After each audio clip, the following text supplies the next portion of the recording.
Aalala ka ba sa iyong retirement? Huwag ka nang mag-alala pa dahil ang Kaiser Ultimate Health Builder ay isang level of investment na pwede mong simulan. Ito ay para sa edad na 51 to 60. Plan K75. Tara pag-usapan natin. Kapag na-approve ang policy mo, halimbawa nag-apply ka kahapon tapos halimbawa na-approve yung policy mo ngayon, covered ka ng accident death benefit. So, meron kang 675,000 na benefits kung sakaling ngayon pa lang na halimbawa ay isang buwan ka pa lang nag-iipon sa Kaiser or 2 months, 3 months, na accident tapos namatay, may makukuha ang pamilya mo na 675,000. So, ito yung instant money or income replacement para sa iyong pamilya. 'Di ba maganda na merong maaasahan? Kasi hindi natin hawak ang oras at panahon. Pero hawak natin ang preparation. Okay? Now, balik tayo.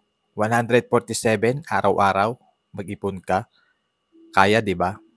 Mahal pa nga yung parcel na in-order mo sa online shop.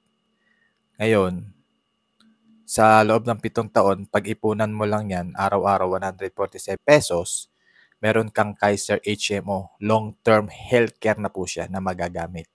Para sa edad na 51 to 60 years old po ito ha. Plan K75. Naunawaan? Okay?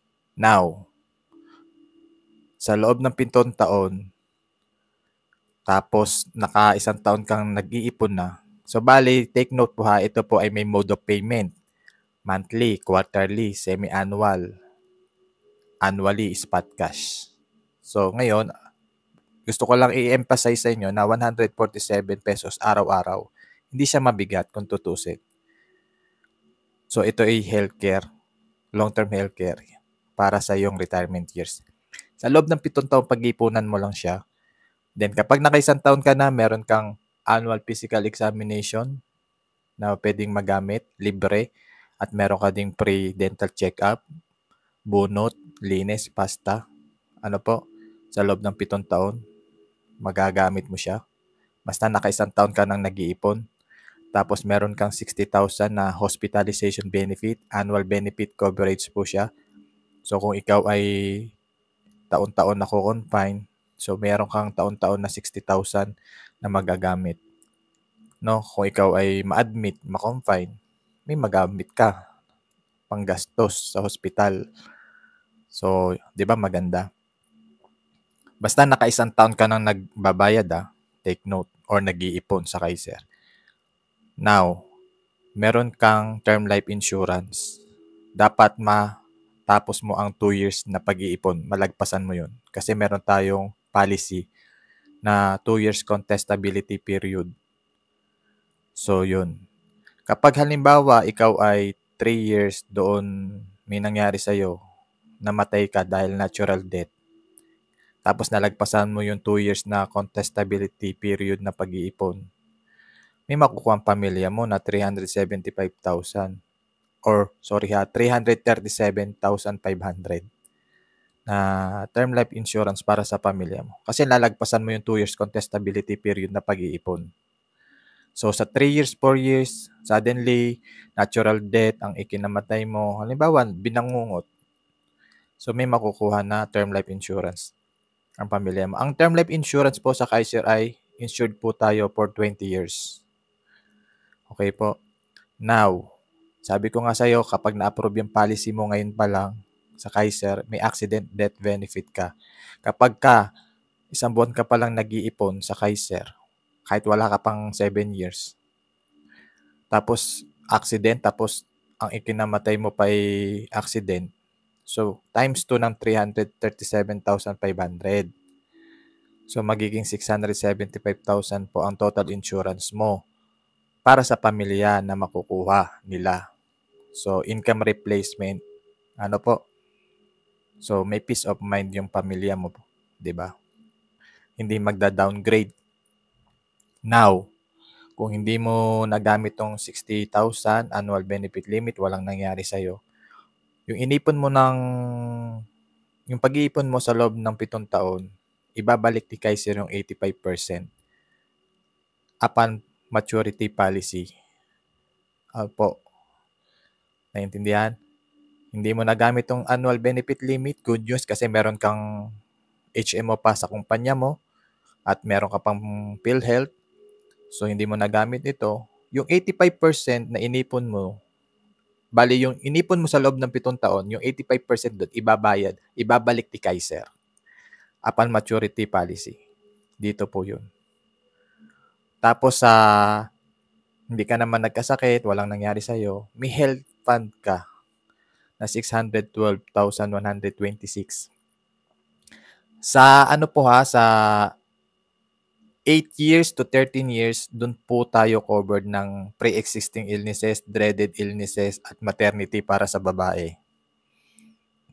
Pero yung pre-existing illnesses, dreaded illnesses, at saka maternity, hindi pa tayo covered ng ano ha, hindi pa tayo covered sa loob ng 7 taon.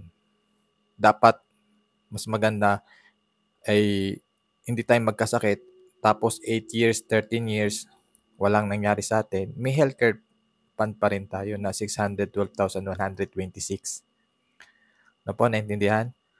Sa 8 years to 13 years, doon pa lang tayo covered ng inpatient at outpatient at pre-existing illnesses, dreaded illnesses, at maternity. 'Di ba? Kasi pag nag-resign tayo, nagretiro na, pagtanda natin, wala na tayong HMO sa kumpanya, lalo na yung mga OFW pag uwi sa Pilipinas. Wala nang healthcare. So, kung dumating yung retirement years natin, may magagamit tayong 612,126 na pondong medikal. So, hindi na tayo asa kung kani-kanino pa. Kaya mo nang ipagamot ang sarili mo. Hindi ka asa sa anak mo, sa apo mo. 'Di ba? May nakalaan na pondo. Kasi pagtanda natin, doon naglalabasan ng mga sakit. Now, kung wala naman nangyari sa'yo, healthy ka, good news. So, antayin mo na lang na mag-mature ang inipon mo after 7 years. Then, 8 years, 13 years, mag-aantay ka. 8 years to 13 years, mag-aantay ka. So, after 13 years, meron kang healthcare fund or projected fund value o potential earning na makukuha, 874,626. Di ba? Maganda yun. Pandagdag retirement din yan. Kasi pagtanda natin, kakain tayo, mananamit, maintenance. 'Di ba? O mamamasyal ka pa o yung mga lifestyle mo pa. Eh kung ang baon mo lang ay ano, SSS pension, kulang talaga. Tapos siyempre, pagdating ng araw, magkano na lang din ang value ng pera natin. 'Di ba? At least meron kaysa wala. Ngayon, kung pwede mo tong kunin lahat, wala ka ng healthcare fund. Pwede namang ano, iwan mo lang ay 50%, tapos yung 50% hayaan mo lang tumubo.